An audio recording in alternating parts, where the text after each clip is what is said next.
Hey everybody, how's it going tonight? Texas Redleg here. Hope you're doing well.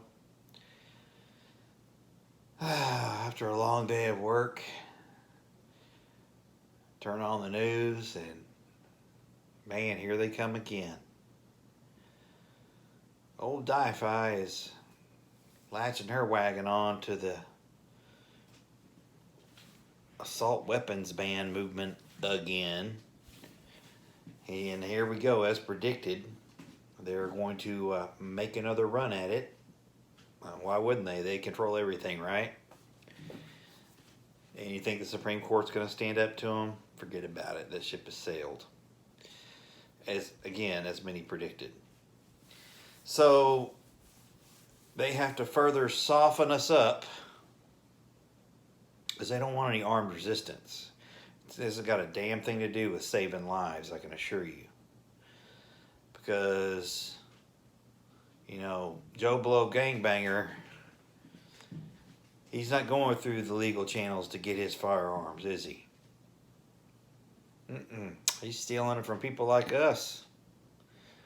Or trading them for dope or whatever the case may be, Certainly isn't involving the federal authorities in the purchase of his firearms. So there's that. No armed resistance makes things easy.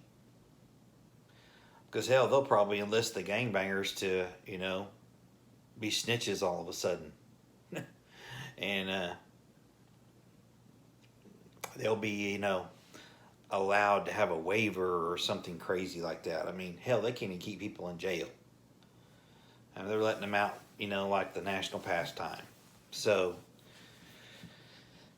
this is clearly an assault on the legal possession and ownership and purchase of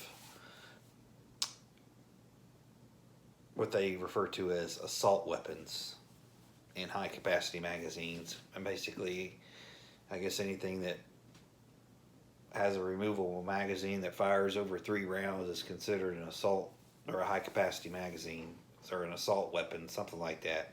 It's so crazy I can't even keep up with it. But again, a lot of us talked about over and over again, the bang sticks and freedom seeds, and how it wasn't about a civil war necessarily. It was about being able to access those items going forward. And as our worst nightmares came true with this election, and then the 2 Georgia Senate seats that were, won, kind of sewed it up, So you're going to start seeing, I believe, a lot of movement with regards to Texas and others. Texas certainly isn't the only state to talk about doing this, but probably, hopefully, one of the leaders of the states that is considering this sanctuary 2A movement to make the legal possession of these items that become illegal federally legal in this state. If you have the legal right to possess them, and you're not, i.e., not a felon. So I think that's important to consider if you're in a place that, number one, leans left, or number two, is controlled by the left, because your prospects are dim. It's not going to happen there. So you might consider going to a place that favors freedom and the, I would say, values the choice of people to possess such things legally for their own defense and protection of their person, their property, and their family. You might want to consider where you're at And if it's not looking good, you might consider moving, because there's a lot of people that are probably going to become felons overnight. And that's pretty bad. But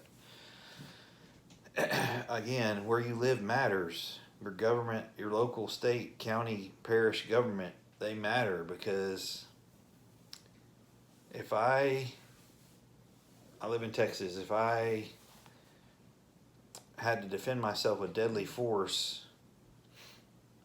and I had to do it in, say, Dallas County or Travis County down in Austin versus where I live in my county, would be completely different situations in a courtroom if it went to that. Completely different. All the big cities are ran by the left in Texas. They're all screwed up. So, just go look it up. So, how long Texas stays red, I don't know. I'm sure hoping for a long, long time, but it's a numbers game, as many of you know.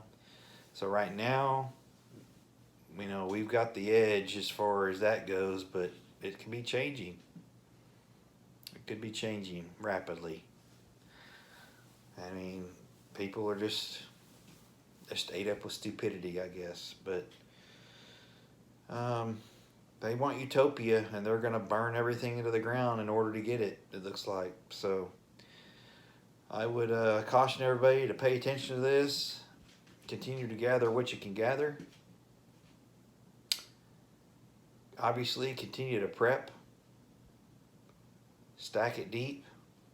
And always remember, long live the Republic.